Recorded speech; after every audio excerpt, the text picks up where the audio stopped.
മോദി ഏറ്റവും അവസാനം ഒരു ആക്ഷേപമായിട്ട് വന്നിട്ടുണ്ട്, എന്നെ മുസ്ലിം വിരുദ്ധനാകുന്നു. എന്ത് പറയുന്നു? കുറേയൊക്കെ മൂപ്പരെ കയ്യിലിരിപ്പാണ്, കുറേയൊക്കെ ഒരു പറയുന്ന മാതിരി ആൻറ്റി BJP ആൻറ്റി ഹിന്ദുത്വ എലിമെൻസുണ്ട്. അതിൽ നമുക്ക് പിന്നെ ഇത് മോഡി എന്നൊരു ഇമേജ് ഉണ്ടായി വരുന്നതെന്ന് വെച്ചാൽ, ഇദ്ദേഹം ജനറൽ സെക്രട്ടറി ആയിരുന്ന സമയത്ത് ഇദ്ദേഹത്തെ അങ്ങനെ വലിയ മോഡി എപ്പോഴും ഒരു ലോ പ്രൊഫൈൽ കീപ്പ് ചെയ്തിരുന്ന നേതാവാണ്. അദ്ദേഹം ഈ ഗുജറാത്ത് കലാപത്തോടു കൂടി മാത്രമാണ് ഹൈ പ്രൊഫൈലിലേക്ക് വന്ന് മീഡിയ അദ്ദേഹത്തെ തേടിപ്പോവുകയും അതിനുശേഷം ഗുജറാത്ത് വികസനം ജനങ്ങളിൽ എത്തിക്കാൻ വേണ്ടിയിട്ട് അദ്ദേഹം മീഡിയയെ തേടിപ്പോവുകയും ചെയ്തിട്ടുണ്ട്. അതല്ലാതെ മോഡി ഇപ്പം ജനറൽ സെക്രട്ടറി ആയിരുന്ന സമയത്ത് അദ്ദേഹത്തിന് ചെയ്ത ഇൻ്റർവ്യൂ ആണ് BJP ജനറൽ സെക്രട്ടറി, നല്ല ഇൻഡെപ്ത് ഇൻ്റർവ്യൂ ആണ്. ആ ഇൻ്റർവ്യൂവിലൊക്കെ തന്നെ മോഡി പറയും, അവിടെയാണ് എനിക്ക് ചില ആളുകൾ ഈ മോഡി ടെലിപ്രോംപ്റ്റർ അല്ലാതെ സംസാരിക്കാൻ പറ്റില്ല ഭ്രാന്തെടുക്കുന്നത്. അയാൾ ഹിന്ദിയിൽ ഒടുക്കത്തെ ഒറേറ്ററാണ്. ഒടുക്കത്തെ ഒറേറ്റർ എന്ന് വെച്ചാൽ അത് അയാളൊരുപോലെ ഒറേറ്റർ നിങ്ങൾ ഇന്ത്യയിൽ ഇപ്പം വാജ്പേയി ഉണ്ടായിരുന്നുള്ളൂ. ഒടുക്കത്തെ ഒറേറ്ററാണ് ഇന്ത്യയിൽ. അയാൾക്ക് ഹിന്ദിയിൽ ടെലിപ്രോംപ്റ്ററും വേണ്ട, ഒരു ചുക്കും വേണ്ട, ഇംഗ്ലീഷിൽ വേണ്ടി വരും. ഇംഗ്ലീഷ് അത്ര നല്ല ഒന്നല്ല. അപ്പം മൂപ്പർ അന്ന് കൊടുത്ത ഇൻ്റർവ്യൂവിലൊക്കെ തന്നെ അതിനുശേഷം മുഖ്യമന്ത്രി ആയതിനു ശേഷം സോണിയാഗാന്ധിനെ സോണിയ എന്നൊക്കെ വിളിച്ചുകൊണ്ടിരുന്നത്. പക്ഷേ ആ ഇൻ്റർവ്യൂവിൽ വളരെ ബഹുമാനം സോണിയാജി എന്നൊക്കെ പറഞ്ഞുകൊണ്ടാണ്, മാഡം സോണിയാജി എന്നൊക്കെ പറഞ്ഞുകൊണ്ടാണ് ഇൻ്റർവ്യൂ എടുത്തിരിക്കുന്നത്. മാത്രമല്ല അദ്ദേഹത്തിൻ്റെ ഓരോ ആർഗ്യുമെൻറ്റിലും കൃത്യമായി ഓരോ കാരണം പറയുന്നുണ്ട് എന്തുകൊണ്ട് ഞങ്ങൾ സോണിയാഗാന്ധിയെ അംഗീകരിക്കുന്നില്ല.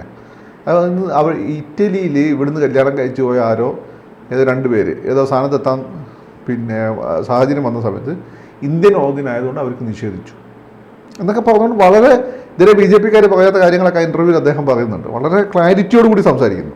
വളരെ ലോ പ്രൊഫൈൽ കീപ്പ് ചെയ്തിരുന്ന ആൾ. അന്ന് അദ്ദേഹത്തെ ആർക്കും അറിയില്ല. അപ്പം ഗുജറാത്ത് മുഖ്യമന്ത്രി ആയപ്പോൾ അദ്ദേഹത്തെ അത് മുഖ്യമന്ത്രിമാർ വരും പോവും. അതാണ് അന്നത്തെ ഒരവസ്ഥ BJP-യുടെ. ആ കലാപത്തോട് കൂടിയിട്ടാണ് ശ്രദ്ധിക്കപ്പെടുന്നത്. അങ്ങനെ കലാപത്തിൽ അതുവരെ അല്ലാത്ത രീതിയിൽ കലാപത്തെ ന്യായീകരിക്കുന്ന രീതിയിലാണ് അദ്ദേഹത്തെ ആദ്യത്തെ പ്രസ്താവനകളൊക്കെ വന്നത്. അടിച്ചാൽ തിരിച്ചടി ഉണ്ടാവും എന്നൊക്കെ പറഞ്ഞുകൊണ്ട്. അതുമാത്രമല്ല, നമ്മളൊക്കെ അന്ന് അറിഞ്ഞില്ല പോലും, പിന്നാണ് നമ്മളൊക്കെ ഈ യൂട്യൂബൊക്കെ വന്നപ്പോൾ അത് ശരിക്കും കണ്ടത്. വാജ്പേയി അവിടെ ഒരു പ്രസംഗം നടത്തുകയാണ്, രാജ്യധർമ്മം പാലിക്കണം എന്ന് പറഞ്ഞുകൊണ്ട്, ഈ രാമനെയൊക്കെ കൂട്ട് ചെയ്ത്. അപ്പം വാജ്പേയി എന്നാരാ? ഇന്നത്തെ മോഡിയാണ്. ഇന്നത്തെ മോഡിയാണ് അന്നത്തെ വാജ്പേയി. എന്നുവെച്ചാൽ ഇന്ത്യക്ക് ഒരുപാട് ക്രിക്കറ്റർമാർ ഇനിയും ജയിക്കാം, പക്ഷെ കപിൽ ദേവിന് കാരണം വേറെ ഒരാളില്ല. എന്താണ്? ആ സമയത്ത് ഇന്ത്യക്ക് വേൾഡ് കപ്പ് നേടിക്കൊടുത്ത കപിൽ ദേവാണ്. ധോണിയൊക്കെ എപ്പോഴല്ലേ ഇന്ത്യ വലിയ ശക്തിയായതിനു ശേഷം. അതുപോലെ BJP ആദ്യമായിട്ട് അധികാരത്തിലെത്തിച്ച നേതാവാണ് വാജ്പേയി. വാജ്പേയിക്ക് തുല്യരായിട്ട് വേറെ നേതാവ് ഇനിയും വരില്ല BJP-യിൽ. വേറെ വികസനം ഇതൊക്കെ മോഡിയൊക്കെ ഉണ്ടാവും, പക്ഷെ വാജ്പേയി വേറൊരു ലെജൻഡാണ്. ഇപ്പോൾ എങ്ങനെയാണ് ജവഹർലാൽ നെഹ്റു കോൺഗ്രസിന് ലെജൻഡ് ആവുന്നത്, അതുപോലെ BJP-യുടെ ലെജൻഡാണ് വാജ്പേയി. ആ ലെജൻഡ് വാജ്പേയി അവിടെ പറയാണ് രാജ്യധർമ്മം പാലിക്കണം. മോഡി എണീറ്റ് ഞാനത് തന്നെ ചെയ്യുന്നു. ഒരു മുഖത്തൊരു ഭാവവ്യത്യാസമില്ല, അത് തന്നെ ചെയ്യുന്നു.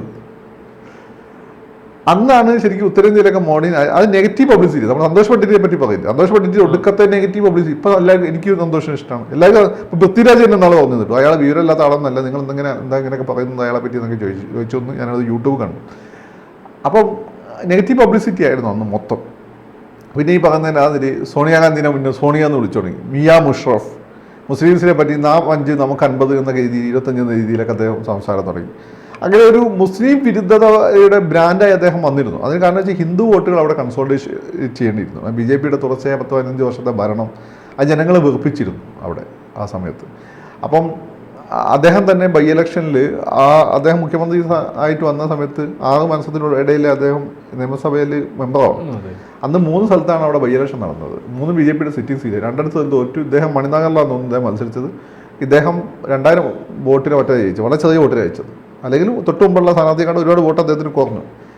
അന്ന് അതോടുകൂടി മനസ്സിലായി സാധാരണഗതിയിൽ അവിടെ അടുത്താണ് BJP അവിടെ രക്ഷപ്പെടാൻ പോകുന്നില്ല. ഇവിടെ ഉണ്ടല്ലോ ഇടതും വലുതും മാറി വരുന്നൊരവസ്ഥ. അവിടെ 15 വർഷം BJP വെച്ചത് സ്റ്റെയിനായി. അപ്പം ആണ് ഈ കലാപം ഉണ്ടാകുന്നത്. ഗോദ്ര തീവെപ്പ് ഉണ്ടാവുന്നു, പിന്നെ കലാപം ഉണ്ടാവുന്നു. അപ്പം കലാപത്തിൽ അദ്ദേഹം കൃത്യമായ ഒരു സൈഡിൽ തന്നെ നിന്നിട്ടുള്ളൂ. അത് നമുക്കറിയാം. അന്നത്തെ അദ്ദേഹത്തിന് ഇന്നത്തെ മോഡി ആയിരുന്നില്ല. അങ്ങനെയാണ്. ഇപ്പം എനിക്കൊക്കെ ഭയങ്കര വെറുപ്പായിരുന്നു. എനിക്ക് ഭയങ്കര വെറുപ്പ്. ഞാനെന്ന് വെച്ചാൽ ഈ 2016-17 വരെ എനിക്ക് ഭയങ്കര വെറുപ്പായിരുന്നു മോഡിയോട്. അങ്ങനെയല്ല. ഞാനിപ്പോൾ മോഡിയെ പറ്റി സംസാരിക്കും ഒതൻറ്റിക് ആവുന്നത് എന്തുകൊണ്ടാണ്? മോഡിയെ വെറുത്തുകൊണ്ട് ഞാൻ ഡൽഹി പഠിക്കുന്ന സമയത്ത് കൃത്യമായിട്ട് ഗുജറാത്ത് അടക്കുന്ന കാര്യം ഫോളോ അപ്പ് ചെയ്യായിരുന്നു. മോഡിയുടെ എല്ലാ പ്രസംഗങ്ങളും. മൂപ്പര് നിയമസഭയിൽ നിന്ന് അധികം വിളിക്കില്ല, അധികം സംസാരിക്കില്ല അവിടെ. നിയമസഭയിൽ മാസമായിട്ട് കഴിയും മൂപ്പര് ഇടപെടൽ മൊത്തം.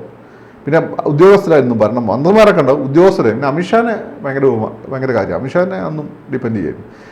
അപ്പം ഇങ്ങനെ പോകുമ്പോൾ ഈ ഒന്നാമത്തെ കുറച്ച് കാലം അദ്ദേഹം മുഖ്യമന്ത്രി, അത് കഴിഞ്ഞിട്ട് ബൈ ഇലക്ഷൻ വരുന്നു, നിയമസഭ പിരിച്ചു വിടുന്നു, കലാപത്തോട് നിയമസഭ പിരിച്ചു വിടുന്നു.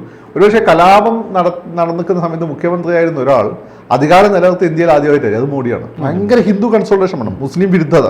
അന്ന് സ്കൂളുകളിലൊക്കെ ലിബറൽ ആയിട്ടുള്ള വീട്ടിലുള്ള കുട്ടികളൊക്കെ തന്നെ സ്കൂളുകളിൽ തിരിച്ചു വരുന്നത് മുസ്ലിം ലോക് ചോഹ എന്നാണ്, പറഞ്ഞുകൊണ്ടാണ്. അതൊക്കെ അന്ന് ഭയങ്കര പ്രശ്നമാണ്. ആ രീതിയിൽ ഒരു ആന്റി മുസ്ലിം സാധനം അവിടെ വന്നു. അതിന് കാരണം വെച്ചാൽ ഗോദ്ര തീവെപ്പ്, ഹിന്ദു അതുമായിട്ട് ബന്ധപ്പെട്ട് സന്ദേശ്, ഗുജറാത്ത് സമാജ എന്നൊക്കെ തുടങ്ങിയ ജൈനന്മാരടുത്ത കുറേ പത്രമുണ്ട്. അതിൽ കൊടുക്കുന്ന റിപ്പോർട്ടുകൾ ഭയങ്കര ഭീകരമായിരുന്നു. ഹിന്ദു സ്ത്രീകളെ ഭയങ്കര മോട്ടിലേറ്റ് ചെയ്തു, റേപ്പ് ചെയ്തു, എന്നിട്ട് ചുട്ടുകൊന്നു എന്നൊക്കെ. അങ്ങനെ സംഭവിച്ചിട്ടില്ല. പക്ഷേ ഇവർ ഇത്തിരി ന്യൂസാണ് കൊടുത്തത്. ഈ ഊഹാപോഹങ്ങളാണ് അവിടെ വളർന്നുകൊണ്ടിരുന്നത്. അപ്പോൾ മുസ്ലിം വിരുദ്ധത വന്നു, കുട്ടികളെയൊക്കെ കൊന്നുകളഞ്ഞു. അതുകൊണ്ടാണ് ഇപ്പം ആ കലാപം ഇത്രയും, ഈ സത്യം ഗുജറാത്ത് സമാജ സന്ദേശമാണ് ആ കലാപത്തെ ഇത്രയും ഭീകരമാക്കിയത്. സാധാരണക്കാർ ഇതല്ലേ വായിക്കുന്നത്, ഓരോ കുട്ടികളെ ചുട്ടുകൊല്ല, സ്ത്രീകളെ റേപ്പ് ചെയ്യുക, മാറ്റാൻ പറ്റില്ല. അപ്പം എന്ത് ചെയ്യുക, ഇതേ രീതിയിൽ തന്നെ തിരിച്ചടിക്കാന്നുള്ള ഒരു മെന്റാലിറ്റി വന്നു. അപ്പം ആ സമയത്ത് ഒരു 24 മണിക്കൂറോളം പോലീസ് സംവിധാനം ശക്തമായിരുന്നില്ല. 48 മണിക്കൂർ പോലീസ് സംവിധാനം ശക്തമായിരുന്നില്ല. ആ സമയത്ത് എല്ലാ നിസ്സംശത അവിടെ നടന്നിട്ടുണ്ട്. ഇതിനൊക്കെ ന്യായീകരിക്കുന്ന രീതിയിലാണ് അദ്ദേഹത്തിന് ആദ്യകാലത്തെ പ്രസംഗങ്ങളൊക്കെ ഉണ്ടായത്. മുഖ്യമന്ത്രി ആദ്യത്തെ 5 വർഷം പിന്നെ മാറിയപ്പോൾ വികസനം പറഞ്ഞു തുടങ്ങി. പിന്നെ ആ കൂട്ടിൽ അദ്ദേഹം പോയിക്കൊണ്ടിരിക്കും. അപ്പോൾ ഒരു മുസ്ലിം വിരുദ്ധതയുടെ ഇന്ത്യയുടെ ബ്രാൻഡ് അംബാസിഡർ ആയിട്ടാണ് മൂപ്പരെ കണ്ടിരുന്നത്. അതാണ് ഒരു കാരണം. പക്ഷേ അതിൽ നിന്ന് വന്ന് നമുക്കത് ഇന്ത്യൻ സാഹചര്യത്തിൽ വർഗീയത എല്ലാവരും ഉപയോഗിച്ചിട്ടുണ്ട്. ഇപ്പം BJP വർഗീയത ഉപയോഗിച്ച് നിങ്ങൾ പറയുമ്പോൾ ബാക്കി ഹാഷിംപൂര കുട്ടക്കൊല നടക്കുന്ന സമയത്ത് മുസ്ലിംസിനെ പയ്യന്മാർ ഒരു കാര്യമല്ല വെടിവെച്ച് ഒന്ന് നദിയിലിറങ്ങുന്ന സമയത്ത് അവിടെ കോൺഗ്രസ് ഭരണാധികാരിയായിരുന്നില്ല. ഭീവണ്ടി കലാപം, ആദ്യത്തെ അഹമ്മദാബാദ് കലാപം, തലശ്ശേരി കലാപം, അതുപോലെ തന്നെ കോയമ്പത്തൂർ കലാപം, ബോംബെ കലാപം, ഇതൊക്കെ നടക്കുമ്പോൾ BJP-ക്കാരല്ലല്ലോ, BJP-ക്കാർ നടക്കുന്ന കലാപം ഉണ്ടായിട്ടുണ്ട്. അപ്പോൾ കലാപങ്ങൾ ഇന്ത്യയിലെ എല്ലാ രാഷ്ട്രീയ പാർട്ടികളും അവരുടെ വളർച്ചയ്ക്ക് വേണ്ടി, അധികാരം കിട്ടാൻ വേണ്ടി ഉപയോഗിച്ചിട്ടുണ്ട്. ഇതെല്ലാം ഇരകളാക്കപ്പെട്ട മുസ്ലിംസാണ്. മുസ്ലിംസിന് വേണ്ടി എന്ന് പറയുകയും ചെയ്യും, ഒന്നും ചെയ്യുകയില്ല. BJP-ക്കാർ ഏതായാലും മുസ്ലിംസിന് വേണ്ടി എന്ന് അവർ പറയുന്നില്ല. കലാപം ഉണ്ടായിട്ടുണ്ട്, അതിന് ഗുണം BJP കിട്ടുകയും ചെയ്തു. ഇന്നത്തെ നമ്മൾ കാണുന്ന മോഡി എന്നുള്ള ഒരു മാസ് ഹിന്ദു ഐക്കൺ ഉണ്ടാവുന്ന അങ്ങനെയാണ്. പക്ഷെ അതിനുശേഷം രണ്ടാമത്തെ ടൈം തൊട്ട് അദ്ദേഹം, ഷാരൂഖ് ഖാൻ എപ്പോഴും പറയും, ദിൽവാലെ ദുൽഹനിയ ലേ ജായേഗ ഹിറ്റാവുന്നവരെ എനിക്ക് പേടിയായിരുന്നു. അതിനുശേഷം ഞാൻ കംഫർട്ടബിൾ, ആരും വന്നാലും എനിക്ക് പ്രശ്നമില്ല. അതുപോലെ ഈ ആ കലാപത്തിന് ശേഷം മുഖ്യമന്ത്രിയായി രണ്ടാമതാണ് കൂടി ജയിച്ചപ്പോൾ മോഡി കംഫർട്ടബിളായി. പിന്നെ മൂപ്പര് ആ രീതിയിലുള്ള അങ്ങനെ പ്രസ്താവന, ഇലക്ഷൻ സമയത്ത് വല്ലതും ഓർക്കുന്നില്ല, അതേ മൂപ്പര് അങ്ങനെ പറഞ്ഞിട്ടില്ല. മാത്രമല്ല മുഖ്യമന്ത്രി ആയതിനു ശേഷം മൂപ്പര് BJP-യുടെ പ്രഖ്യാപിത അജണ്ടകൾ നടപ്പിലാക്കിയെന്നല്ലാതെ ഒരു മുസ്ലിം വിരുദ്ധത എടുത്തു കാണിക്കുന്ന രീതിയിലൊന്നുമില്ല. പിന്നുള്ളത് ഈ പറഞ്ഞ പൗരത്വ നിയമമാണ്. അതിൽ ഭരണഘടനയിൽ മതം കൊണ്ടുവന്നു എന്നുള്ളൊരു പ്രശ്നം അതിലുണ്ട്. എങ്കിൽ പോലും അത് മുമ്പ് കോൺഗ്രസ് നടപ്പിലാക്കേണ്ടതായിരുന്നു. കോൺഗ്രസ് നടപ്പിലാക്കണം. കാരണം വെച്ചാൽ സാറിന് കിട്ടുന്ന സമയത്ത് ഏതാണ്ട് 20% കൂടുതൽ ഹിന്ദുക്കൾ ഉണ്ടായിരുന്നല്ലോ പാകിസ്ഥാനിൽ. അപ്പോൾ ഉള്ള 1% മറ്റേ ഉള്ളൂ. അതിഭീകരമായ രീതിയിൽ അവരെ വംശഹത്യ ചെയ്തു, ബംഗ്ലാദേശിൽ ചെയ്തു. ഈ പാവങ്ങൾ അവിടുന്ന് ഇവിടെ ഓടി വരും, ഇവിടെ പൗരത്വം കിട്ടിയല്ല, നാടോടികളായി ചൂഷണം ചെയ്യപ്പെട്ട് കഴിഞ്ഞതായിരുന്നു. അപ്പോൾ ഇവരെ പുനരധിവസിപ്പിക്കേണ്ട ഒരു ഉത്തരവാദിത്തമുള്ള ഭരണകൂടങ്ങൾക്ക് ഉണ്ടായിരുന്നു. അതാരും ചെയ്തില്ല, വാജ്പേയി പോലും ചെയ്തില്ല. കരാറുണ്ടായിരുന്നു. ആ ഉടമ്പടി നടപ്പിലാക്കാൻ മോഡി തീരുമാനിച്ചു. അത് ചെയ്യണ്ട മാനുഷികമായിട്ട്. അതിൽ പക്ഷേ അവിടെ നിന്ന് മുസ്ലിം മൈഗ്രൻസിന് കൊടുക്കില്ല എന്ന് പറഞ്ഞാൽ അതിലൊരു ചെറിയ വർഗീയത സാധനമുണ്ട്. അത് വേണമെങ്കിൽ ഒഴിവാക്കാമായിരുന്നു. പിന്നെ ഈ പറയുന്നത് പോലെ ബംഗ്ലാദേശിൻ്റെയും ബംഗാളിൻ്റെയും വെസ്റ്റ് ബംഗാളിൻ്റെ ഇടയിലുള്ള ഒരുപാട് എൻക്ലേവ്സ് ഉണ്ട്. ഈ നമ്മളതല്ല അവരുടേതല്ലാത്ത. അപ്പോൾ ആ പ്രദേശത്ത് ജനങ്ങൾക്ക് ഒരു പൗരത്വം ഇല്ലാതെ അവർക്ക് ഈ സന്ദേശകാരി പോലെ ആർക്കും വേണമെങ്കിൽ റേപ്പ് ചെയ്യാൻ തട്ടിക്കൊണ്ടുപോകാം. അങ്ങനെ അവിടെ നമ്മളെയും പൗരന്മാരല്ല, ബംഗ്ലാദേശിനെയും പൗരന്മാരല്ല. ഈ ഗംഗാ നദീൻ്റെ ഇടയിലാണല്ലോ ഈ രണ്ട് പ്രദേശങ്ങൾ കിടക്കുന്നത്. ഇതിൻ്റെ ഇടയിലുള്ള എൻക്ലേവ്സ് ആണ് 5 ഏക്കർ 6 ഏക്കറുള്ള. ഈ നോമാൻസ് ലാൻഡ് അവർ ഗാലിദാസ് ഇപ്പം ബംഗ്ലാദേശുമായിട്ട് പല സമയത്തും നമുക്ക് നല്ല ബന്ധമായിരുന്നല്ലോ. അപ്പോൾ ആദ്യം ബംഗ്ലാദേശ് ഉണ്ടായി കൊടുത്തു തന്നെ നമ്മളാണ്. അന്ന് ഈസിയായി സോൾവ് ചെയ്യാവുന്ന പ്രശ്നമാണ്. പക്ഷെ ഒരു ഗവൺമെൻറ് സോൾവ് ചെയ്തില്ല. അത് മോഡി സോൾവ് ചെയ്തു, ഇവരായിട്ട് ഹസീനയായിട്ട് സംസാരിച്ചിട്ട്. ഇപ്പോൾ അവിടെ എൻക്ലേവ്സ് ഉള്ള ആൾ ഒന്നെങ്കിൽ ഇന്ത്യൻ പൗരന്മാരാണ്, അല്ലെങ്കിൽ ബംഗ്ലാദേശി പൗരന്മാരാണ്. അപ്പോൾ ഇങ്ങനെ മറ്റുള്ളവർ അഡ്രസ്സ് ചെയ്യാത്ത കാര്യങ്ങൾ മോഡി അഡ്രസ്സ് ചെയ്തു. പിന്നെ അതിൻ്റെ ഇടയ്ക്ക് ഉണ്ടായത് ഡൽഹി കലാപമാണ്. ഡൽഹി കലാപം ഈ പൗരത്വ നിയമവുമായി ബന്ധപ്പെട്ട പ്രക്ഷോഭം. അതിനിടയിൽ ഈ പറയുന്ന ഇന്ത്യ വിരുദ്ധ ശക്തികളും കളിച്ചിട്ടുണ്ട്. സ്വാഭാവിക ഇലക്ഷൻസ് അടുത്ത സമയത്ത് ഒരു BJP-യുടെ പൊളിറ്റിക്കൽ ആയിട്ടുള്ള ഒരു എന്താ പറയുക, ഒരു മൗനമോ ഒക്കെ അതിന് ഫെസിലിറ്റേറ്റ് ചെയ്യുന്ന എന്തെങ്കിലുമൊക്കെ ഉണ്ടാവും. ഇല്ലാന്ന് ഞാൻ പറയുന്നില്ല, 2 കൂട്ടർക്ക് അതിൽ പങ്കുണ്ടാവും. അതല്ലാതെ പക്ഷെ ഇത് BJP-ആണ് ആദ്യം ചെയ്തതെങ്കിൽ നമുക്ക് മോഡിയെ കുറ്റപ്പെടുത്താം. ഇത് BJP അല്ല.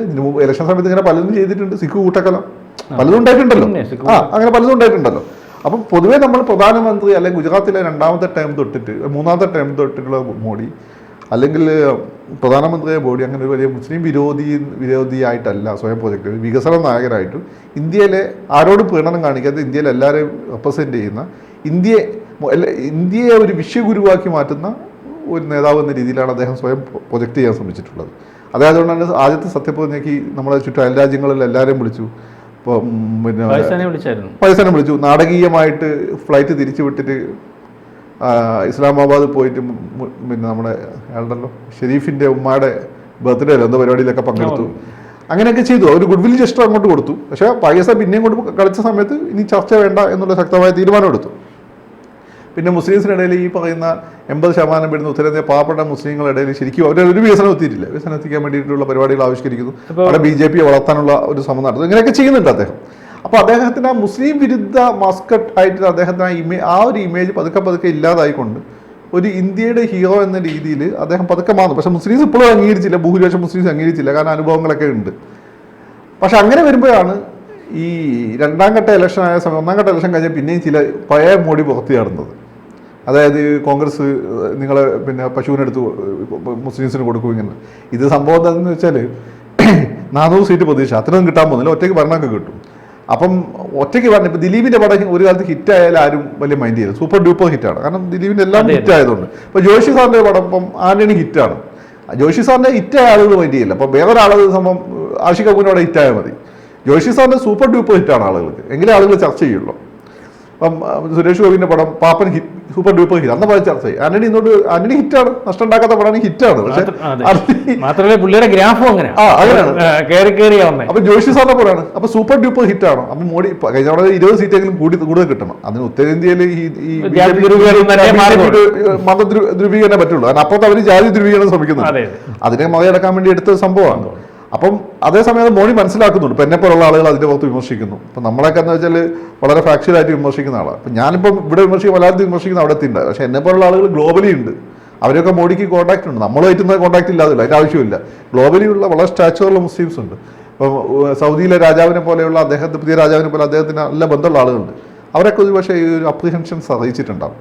അതാണ് അദ്ദേഹം കഴിഞ്ഞ ദിവസം ഞാൻ മുസ്ലിംസിൻ്റെ കൂടെ ഈദ് ആഘോഷിക്കുന്നു, എൻ്റെ സുഹൃത്തുക്കൾ മുസ്ലിംസാന്നൊക്കെ കഴിഞ്ഞ ദിവസം അദ്ദേഹം പറയുകയുണ്ടായി. അപ്പം ഇത് ആ ഒരു ആംഗിളിൽ നിന്നാണ് അദ്ദേഹത്തിന് ഈ ഒരു പ്രസ്ഥാനം. ഒരു കാര്യം നമുക്ക് പറഞ്ഞുകൊണ്ട് അവസാനിപ്പിക്കാമെന്ന് തോന്നുന്നു. മോദി തന്നെ ആലോചിക്കട്ടെ ആരാണ് അദ്ദേഹത്തെ മുസ്ലിം വിരുദ്ധനാക്കുന്നത്. അതെ എക്സാക്ട്ലി.